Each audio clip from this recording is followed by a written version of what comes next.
Bonjour tout le monde. Donc, on continue notre série où on découvre les programmes de génie à l'Université Laval. Aujourd'hui, on va vous parler de génie chimique. Donc, je me présente, Molly Bourret. Je suis en 4e année de génie chimique, puis je suis aussi impliquée en génie UL. Donc, aujourd'hui, je suis avec deux autres personnes de génie chimique. Donc, je vous laisse vous présenter. Oui, moi c'est Mirali Mathieu. Je suis étudiante en 2e année en génie chimique et je suis la présidente de l'association étudiante également. Bonjour, moi c'est Charles Poulain, je suis étudiant en 4e année de génie chimique, puis avant j'étais dans l'asso étudiante, maintenant j'organise la cérémonie de remise du jonc de l'ingénieur cette année. Super. Ben merci beaucoup d'être là aux deux. C'est vraiment apprécié. On va commencer aussi, en fait, à décrire le programme des génies. Donc, si vous aviez à décrire le génie chimique, comment le feriez-vous?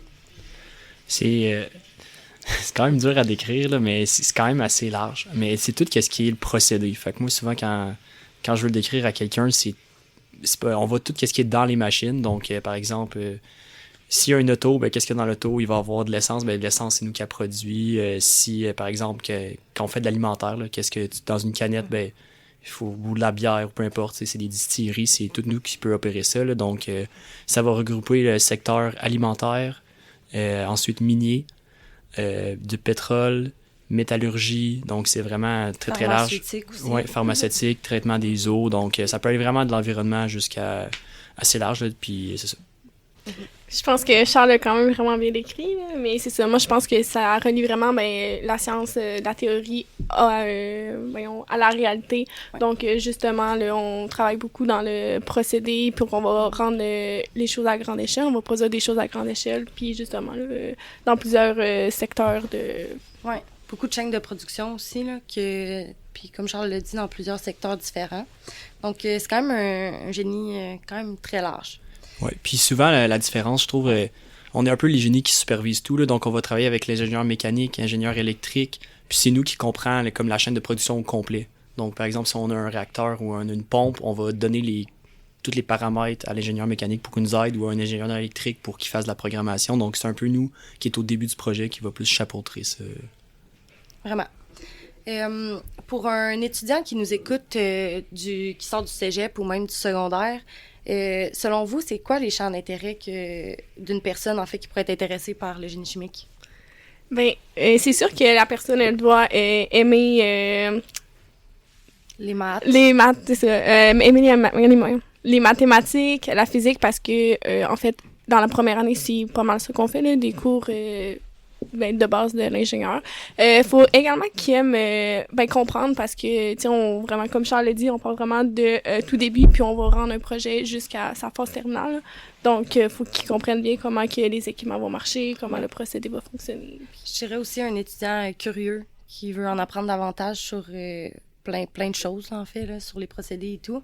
Je pense que, mais comme tu le dis, vraiment, physique, maths, même un peu la chimie, parce que Ouais. moi, au début, quand je suis rentrée en génie chimique, c'était majoritairement pour faire de la chimie, mais finalement, on voit comme la physique, la chimie, ce qui est intéressant, mais ouais, je dirais ça aussi, moi. Ouais, puis si quelqu'un qui veut faire beaucoup, beaucoup de chimie, il y a quand même des domaines que ça va être vraiment plus de la chimie. Sinon, en recherche, il y a plus de chimie, mais oui, c'est sûr que sinon, il y a des emplois qui n'ont pas tant de chimie que ça. Là. Mais dans le programme, sinon, on conserve environ quasiment un cours par session de chimie là, depuis le début. Là, donc, c'est ça. Mais il n'y a pas autant de chimie que le monde pense, je pense. Puis c'est plus de la chimie de base. C'est pas de la chimie, grosse chimie théorique. Là. C'est vraiment de la chimie de base, stoichiométrie, des basiques, acides, là, ce qu'on voit au cégep, mais plus appliqué au monde industriel. Exact. Puis on a vu aussi un peu de chimie organique. Puis moi, au cégep, personnellement, j'avais fait chimie organique, j'avais pas fait maths 3. Puis en fait, ça m'a aidé parce que c'était comme la même matière qu'on voyait. Puis c'est ça. Je Ouais. pense que... Puis, ben, il y a un cours qu'on fait en ce moment, justement, là, en biochimie, là, que c'est un bon exemple, je trouve, de chimie qu'on fait. On va essayer de prédire le rythme de réaction, mais sans prédire le mécanisme de réaction. Là. Donc, des fois, au cégep, on va regarder, justement, en chimie organique, les mécanismes de réaction. Mais nous, vu qu'on est dans l'industrie, on va pas tant s'attarder aux mécanismes, mais plus comment on peut produire la molécule, à quel rythme, puis optimiser ça plutôt que c'est de comprendre la théorie de fond en comble. Oui, 100%. Puis aussi, il y a beaucoup de cours à options qui sont larges. Donc, comme Charles vient de le dire, nous, on fait biochimie. Il y a des cours à options qui sont plus axés sur les matériaux de plastique, les mines. C'est très large. On a beaucoup de cours qui peuvent nous aider à trouver un champ qu'on aime. Ouais, puis je pense que c'est un bon point, là. Ça va être vraiment à voir nos intérêts. Puis au département, on a vraiment un gros éventail de profs avec vraiment des champs de discipline différents. Puis ça permet de voir qu'est-ce qui nous intéresse plus ou moins. Puis souvent, ils ont des expertises aussi, même en industrie. Fait qu'ils peuvent avoir des contacts pour faire des stages ou des futurs emplois. Là, donc, c'est vraiment intéressant. 100%. En parlant de stages, donc, est-ce que vous pouvez me dire si vous avez fait des stages déjà au préalable, dans quel domaine, si vous avez aimé ça ou pas? Et en fait, moi, j'ai fait 2 stages. Donc, mon premier, je l'ai fait dans une usine de pâte et papier. Et mon deuxième, je l'ai fait chez Ciment Québec, en fait. Donc, on fait une production de ciment. C'est 2 domaines complètement différents, là, autant que ça semble pareil. Ben, le matériau lourd, c'est vraiment différent que la pâte et papier. J'ai vraiment aimé ça. Je pense que mon préféré, ça a vraiment été dans le ciment. C'était en fait, dans le bac, c'est pas vraiment de la théorie qu'on touche, là, les matériaux lourds, à part si on fait les cours à options en mine. Là. Uh-huh. Donc, j'ai vraiment aimé, puis je le conseille aussi. Oui, puis c'est pas juste... Parce que moi, on dirait, je pense à ciment, je pense à génie civil, puis d'autres génies, puis je pense que ça s'applique quand même bien à nous, même si nécessairement, on y pense pas tant. Honnêtement, le procédé, de A à Z, c'est que du génie chimique. Là. L'équipe du service technique est composée de 5 ingénieurs chimiques. Puis, on voit vraiment des balls mills, des matériaux, des équipements qu'on voit dans nos cours, admettons, des pompes, des ventilateurs, des séparateurs. Ouais. Séparateur, queue, oui, j'imagine. Oui, également. Puis il y a même des échangeurs de chaleur aussi. On a vraiment un cours axé sur ça aussi, fait que c'est vraiment intéressant. Oui, c'est toujours intéressant de voir dans la pratique qu'est-ce qu'on a vu en théorie. Là. Moi, pour ma part, j'ai fait un stage en recherche, donc c'était vraiment plus axé sur la chimie. Là. Comme j'ai dit qu'on va en recherche, c'est des procédés d'ingénierie, mais à petite échelle, ça devient plus de la chimie pour essayer plus de comprendre la réaction derrière. Puis sinon, cette année, j'ai fait un stage en firme, donc chez GCM. Puis c'était vraiment une belle expérience. Puis je travaillais dans l'équipe de procédés. Donc, comme j'ai dit, là, on travaille souvent avec d'autres ingénieurs. Puis ça me permettait vraiment de voir des exemples concrets de projets. Puis je trouve vraiment que quand tu travailles en firme, tu vas beaucoup utiliser la matière de l'école. Il y a des cours que j'étudiais les mêmes équations. Donc c'était vraiment utile de voir que la matière qu'on apprend dans nos cours soit utile dans nos emplois. 100%. Puis je pense aussi que faire des stages, c'est comme la meilleure méthode de savoir aussi où tu veux aller en industrie. Tu sais, moi, j'ai fait un stage en industrie dans une chaîne de production alimentaire. Puis c'était très... pas théorique, mais ça m'a vraiment permis de faire des liens avec qu'est-ce qu'on voit théoriquement en classe, puis vraiment qu'est-ce qui est utilisé dans l'industrie. Puis des fois, on réalise que nos profs, quand ils nous content des anecdotes ou des trucs comme ça, ben c'est que c'est vraiment ça qui se passe en industrie. Fait que je trouve que les stages, ça permet vraiment de venir consolider tout ça ensemble. Sinon, au-delà de tous les cours et tout, comment que vous décrirez l'ambiance du programme? Oui, moi, je suis arrivé il y a 4 ans, là, donc ça fait longtemps que je suis ici, mais j'ai vraiment aimé. Puis, je pense que l'ambiance a beaucoup changé. Là. C'est rendu qu'avec notre asso étudiante, il y a beaucoup d'activités. C'est le fun de participer. Comme là, en ce moment, aujourd'hui, on va avoir le vin fromage. Là, donc, c'est pas mal le plus gros événement. Tout le monde est là. On est même avec souvent Génie alimentaire, Génie agro. Tout le monde se connaît. Avec le festival, personnellement, mon événement préféré, c'est le Festival de sciences et génie. Là, donc, c'est en janvier. Puis, on est avec alimentaire puis agro. Puis, dans le fond, c'est une grosse compétition entre tous les programmes de la FSG, donc de sciences et génie. Puis, il y a des épreuves pendant une semaine, 24 heures sur 24, pour ramasser des points. Puis, moi, c'est un de mes plus beaux souvenirs. La première année que j'étais au bac, on a gagné le trophée. Donc, c'est vraiment tout le temps des beaux souvenirs. Puis, c'est le fun d'apprendre à connaître du monde. Puis, justement, oui, c'est faire de l'école, mais c'est aussi avoir du fun puis créer des liens avec du monde que... En bout de ligne, ça peut aider pour avoir des emplois ou c'est du réseautage qui peut aider à long terme. Ouais, moi aussi, j'aime beaucoup ça. Moi, surtout vu que je suis comme dans l'asso, je vois un peu les deux côtés, les revers de la médaille, là, autant avec, admettons, les communications avec les professeurs qu'avec les étudiants. Donc, c'est ça. Je trouve que, c'est ça, l'asso elle a vraiment changé. Puis, justement, aussi, la participation des étudiants, là, elle a vraiment augmenté, là, si on compare, admettons, à ma première année que j'étais là. Donc, c'est ça. Moi, je suis... Vraiment. Puis aussi, je pense que vu qu'on a des petits bacs, on a plus de facilité à connaître toutes les années. Puis j'ai l'impression que tout le monde participe plus parce que plus qu'on est, moins qu'on participe. Fait que j'ai l'impression le fait qu'on soit des petits bacs, même avec génie alimentaire puis génie agro, on est vraiment pas beaucoup par cohorte. Fait que tout le monde se connaît, tout le monde s'entraide, même d'année en année, les notes de cours passent. Puis il y a beaucoup d'entraide, je dirais. On a une belle ambiance de bac. Ouais. Puis pour donner une ordre d'idée, là, quand on dit petit bac, on est quoi, à peu près une centaine sur les 4 niveaux, là. Ouais. Tu sais, on est à peu près, quand on rentre, on est 30-35. Puis c'est ça. Puis c'est le fun aussi, un petit bac, on est vraiment proche de nos professeurs, là. Justement, moi, j'ai travaillé pendant 3 ans à améliorer le programme, puis ils sont vraiment à l'écoute. Il y a eu beaucoup de changements à ces cours pour les rendre plus utiles, plus interactifs, plus pédagogiques. Donc, quand il y a quelque chose qui fonctionne pas, les profs sont ouverts à le changer, puis à l'améliorer. Puis ça, je pense vraiment, c'est une grosse qualité, là, justement, vu que c'est un plus petit bac, c'est plus facile de changer les choses puis les rendre plus utiles. Oui, vraiment. Je suis vraiment d'accord. Puis, là, on a parlé un peu des stages, mais à quoi ressemble une journée typique d'un ingénieur dans notre domaine? Oui, je pense que ça peut varier dépendamment où qu'on travaille. Là, donc, je pense qu'on peut tout faire un peu un exemple, là, si tu veux commencer, Mirali. Admettons, moi, dans mon stage, justement, chaque matin, on avait une rencontre un peu pour planifier notre journée. Mais, tu sais, dans une industrie que tu as une production 24 heures sur 24, tu sais jamais nécessairement qu'est-ce qui va arriver. Fait que, il faut que tu sois prête à, au changement, là. T'as peut-être des tâches à faire dans ta journée, mais au final, t'auras même pas le temps d'en faire une parce qu'il va y avoir un problème à, un équipement, là. Donc, je pense que faut que tu sois prêt à être déstabilisé un peu, sortir de ta zone de confort. Mais sinon, c'est ça, là, les rencontres opérationnelles, après ça, suivi du procédé, puis c'est ça, des petites tâches de calibration quand il y a des problèmes. Je pense que ça ressemblait pas mal à ça. Puis j'avais des rapports également de qualité à faire sur la production. Hein.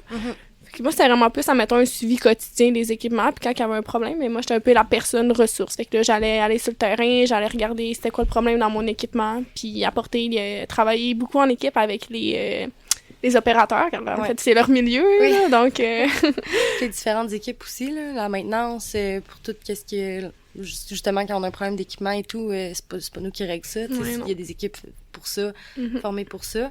Mais je pense que c'est vraiment un domaine qui bouge. Tu sais, comme tu dis, on se réveille le matin, surtout dans des chaînes de production qui roulent 24 heures sur 24. On arrive le matin, puis nous, on sait pas vraiment à quoi s'attendre. On pense que ça a bien roulé, finalement, vraiment pas. Fait qu'il faut un peu tout le temps se retourner sur un dizaine comme vraiment rapidement.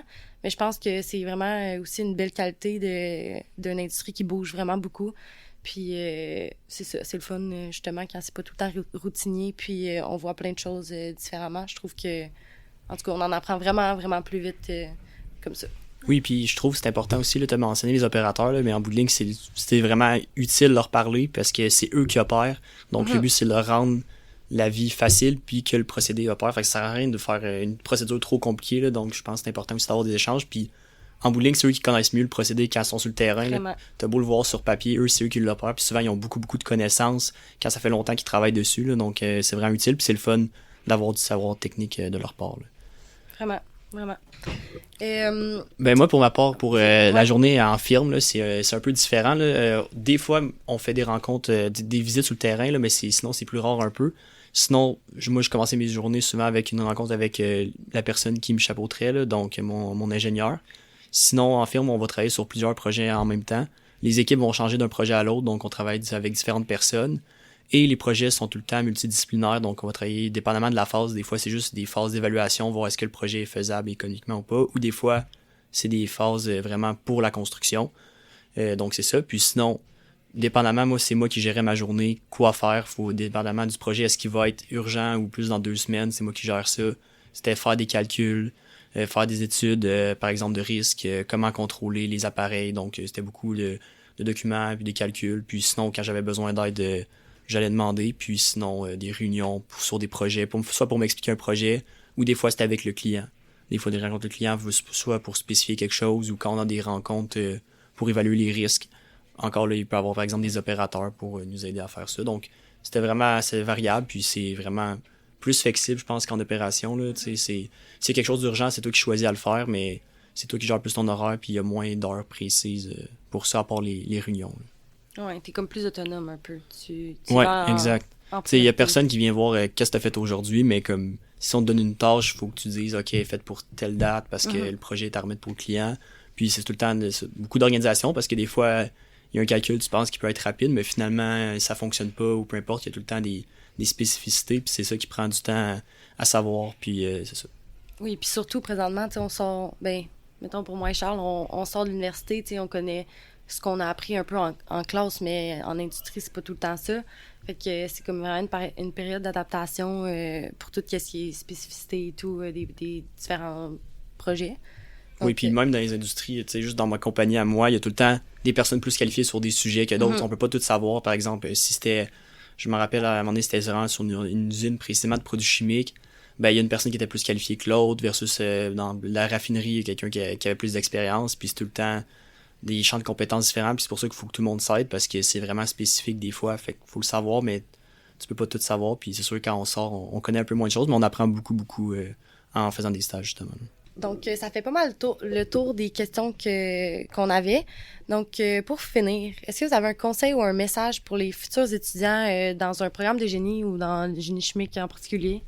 Oui, moi, ça serait je trouve l'université, là, c'est être prêt à être débrouillard parce que je trouve, surtout au secondaire, là, on se fait tout le temps dire quoi faire, mais si tu rentres à l'université en sachant que tu vas devoir être autonome, qu'il va manquer des informations, il va falloir que tu les cherches toi-même, tu as un pas d'avance sur tout le monde, à la place d'être perdu puis tout le temps perdre l'énergie à te plaindre, tu vas vraiment sauver de l'argent, puis du temps. Mais sinon, c'est juste parler aux professeurs. Là. Les professeurs sont très disponibles, puis ça l'aide pour des contacts. Si vous avez des questions aussi, c'est vraiment super. Puis je trouve vraiment que les professeurs sont disponibles plus que, par exemple, au cégep, ils sont impliqués, puis ils connaissent vraiment leurs affaires. C'est du monde vraiment qualifié. Là. Souvent, ils ont des postdocs, donc ça peut être vraiment intéressant d'avoir des conversations avec eux, puis on en apprend toujours. Moi, je dirais en fait de participer aux activités, autant sociales que pédagogiques. Et si on organise des réseautages, ça va vous permettre de créer des contacts pour un futur emploi ou seulement pour un stage. Également, les activités sociales, ça va vous permettre de collaborer avec d'autres étudiants qui ont le même mode de vie que vous. Là. Donc, ça peut aider autant pour les travaux, puis vraiment à ça. 100%. Puis aussi, pour un étudiant qui est au cégep, qui sait pas trop quoi faire, d'aller au carrefour de l'emploi, je pense. Il en organise dans la plupart des cégeps. Donc, d'être curieux, d'aller poser des questions, justement. Il y a beaucoup de bacs qu'on connaît pas, qu'on pense connaître. Là. On connaît les classiques, mais quand qu'on se met à regarder ça, il y en a vraiment beaucoup. Fait que je dirais d'être curieux puis de poser des questions. Donc, merci à vous deux d'être venus. C'est vraiment apprécié. Puis, j'espère que eux qui nous écoutent, vous avez appris un peu plus sur le génie chimique.